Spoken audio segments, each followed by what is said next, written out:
It always seems when the world focuses on something really wrong, that something else pops up to misdirect people's attention. It's called diversion. Well, we may have a case of diversion right now, or we may have something that could turn into a disaster. Or worse, we don't know. That something is called Ebola. And what the world is not supposed to look at is what's been going on in Gaza. If you remember, Malaysian Airlines flight MH17 was blown out of the sky clearly now by the Kiev, Ukraine military. There's little doubt about it now. On the same day that the Israeli government, against the wishes of many Israelis, decided to annihilate the Gaza Strip and cleanse it once and for all. We do believe that that's the plan. Misdirection. MH17, tremendous amount of interest in that tragedy for obvious reasons. Ebola, huge interest for obvious reasons. We have 2 known Ebola cases here in Emory University's hospital in Atlanta. I guess the second one is en route now, the woman. These people, the doctor, 33-year-old Dr. Brantley, and the woman, I believe she's in her early 60s, were working in Africa as part of a philanthropical organization's charitable work. Let's just put it that way. We'll get into this more later. But they're both infected. They're both coming back here. Dr. Brantley is here. He was described in grave condition, and yet he was able to walk off the ambulance and walk right into the hospital without much difference between he and the other medical assistant that was with the doctor. Interesting observation. We also have many breaking news stories. They're all up at the top of Rense.com in the center column. Please look, avail yourself of what we know. Both patients are said to be doing better now, both American patients. Meantime, a woman got off a plane at Gatwick Airport in London and apparently quite literally fell over dead after vomiting and exercising a lot of very unfavorable conditions on the airplane during the flight. They say she's negative. Do we believe that? I don't know. I don't trust most anyone except Henry Niman anymore as far as telling the truth about disease and viral infection and contagion. At any rate, this is a very big story, as you well know. There's a lot of panic. I just got a story from someone, Scott Teeters, in fact, a host on the network here. Thank you, Scott. That a company that owns an Ebola drug has seen its stock skyrocket. What a shock. All right? So when these things happen, if you're on your feet, you can make some money, too. We don't know where this is going. It's the tip of the iceberg. Annually, every year, several 100,000 people die from normal influenza. We've had about 800, give or take, die of Ebola in Africa so far. We don't know where it's going. So far, it's a scratch on the iceberg. But it has the potential to do some really ugly things.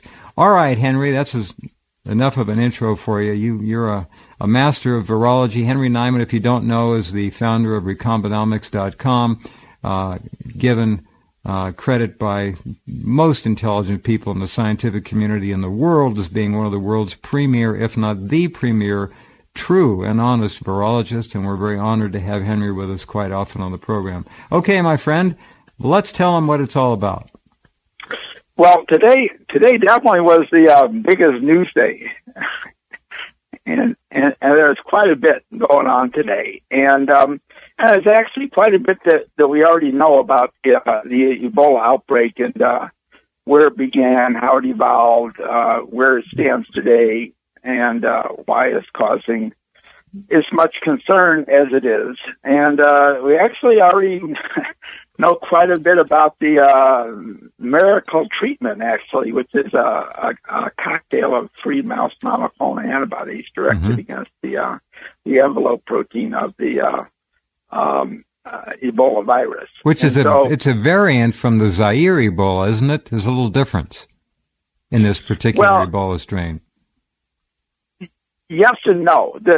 Basically the most deadly Ebola virus is from Zaire, and Okay. and that particular clade has caused the most deadliest outbreaks, as well as the largest number of outbreaks, and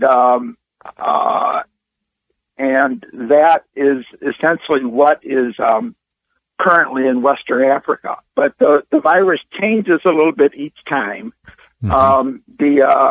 The Ebola is actually named for the Ebola River, which is in Zaire. At the time, I think it was the Belgian Congo. I don't know.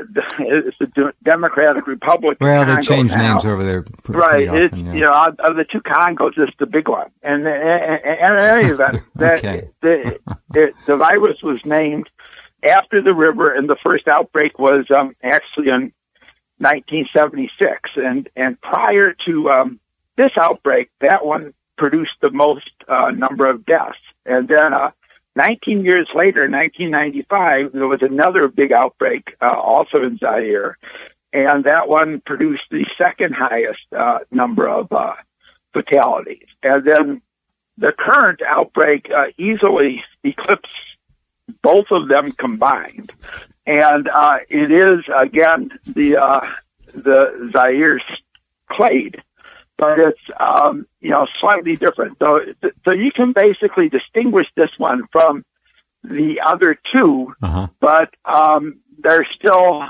very close to each other and very different than some of the other outbreaks that happened in Sudan or Uganda. Those were very distinct, different clades. So the one that's been the deadliest and the one that produces the highest case fatality rate, and the one that's produced the most number of outbreaks are all the Zaire clade, and that's what's causing all the problems right now. All right. And part of the reason there's as much concern as there is because, like I said, the number of dead is I guess it's about 900 now, and those two big outbreaks that I told you about that had the record, together they did about 600, so it's already 1.5 times. It's got a 75% mortality rate, about. But, right? Yeah, but the number it bounces around. It's around 50 to 60% right now. Okay. The first one in 76 was actually 88%. And the second one, I think, was in the 70s or so. This one's more in the 50 to 60s. But that's a little bit off because there's still a lot of patients that are in the hospital. So the two numbers I mentioned before, that was on known outcomes. That was basically the patient either got discharged from the hospital or died. And a lot of the cases in the current outbreak are in the hospital, and so the case fatality rate you see that pops up is actually a little lower than it really is, because many of the people in the hospital are going to die. Well, they're not resolved, so they're still lingering. Right. And so the rate that you're seeing now, which is, I think the latest was 57% or something, that assumes that everybody in the hospital survives. And that's certainly not going to happen.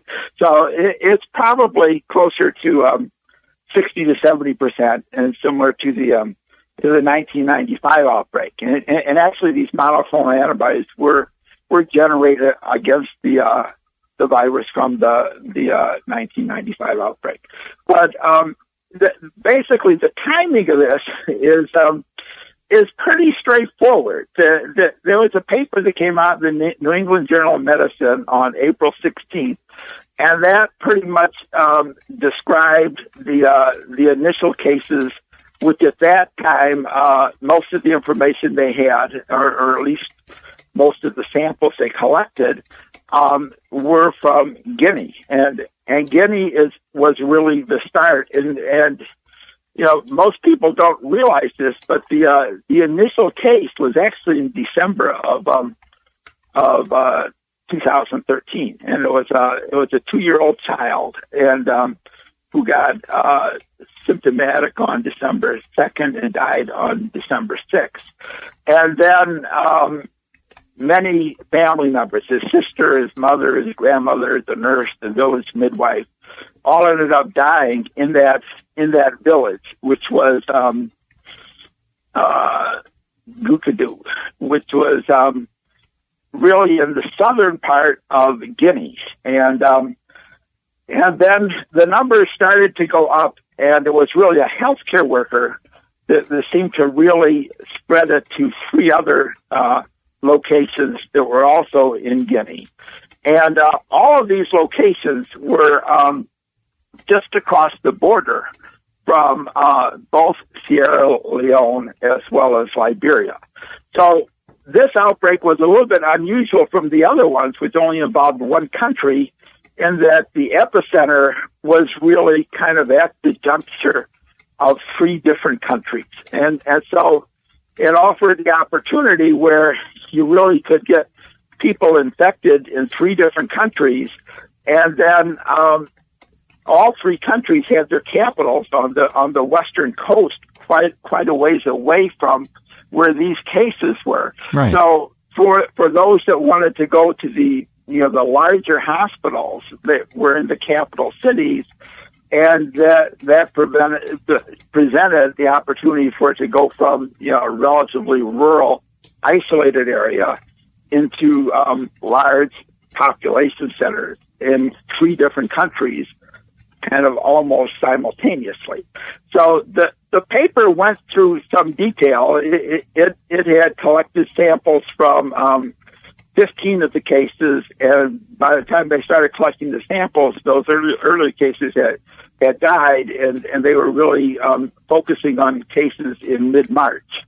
And they took samples from, I think there were 16 cases. They got samples from 15, I think. 14 out of the 16 died. So it had a very high case fatality rate. They collected samples from, they were able to isolate the virus from 3 of the patients, including the 2 survivors, as well as a fatal case. And they were all in mid-March. And they were 2 distinct areas. They were, but in spite of that, they were all essentially the same. So they were all this same subclade, indicating there was a single introduction, and these would have all traced back to this 2-year-old child from December. So the numbers started low and slowly built up, and then a healthcare worker, infected patients where she was working, and then she went into another hospital, and then she had contact with another family. And so it kind of spread to like 4 different villages as a result of that one person. And then it started to, make the news more, because you really had multiple locations in Guinea, but then you had cases in Liberia as well as Sierra Leone. So that is probably one of the main reasons that things got so large as far as the number of cases are concerned, is that you really had 3 different outbreaks, if you will, going at the same time. They all were very close to each other geographically, but they were actually in 3 different countries. And so you started with those 3 sequences that came out that showed that they were all very similar. And then recently, just in the last couple of weeks, 14 more sequences came out of Sierra Leone. And these were done by a group at Harvard and MIT. And they released those sequences a couple of weeks ago. And a comparison of those sequences to each other, they were actually all collected on June 1st. And all 14 of these sequences were virtually identical to each other, and they had shown a little bit of evolutionary drift away from the ones that were collected in March.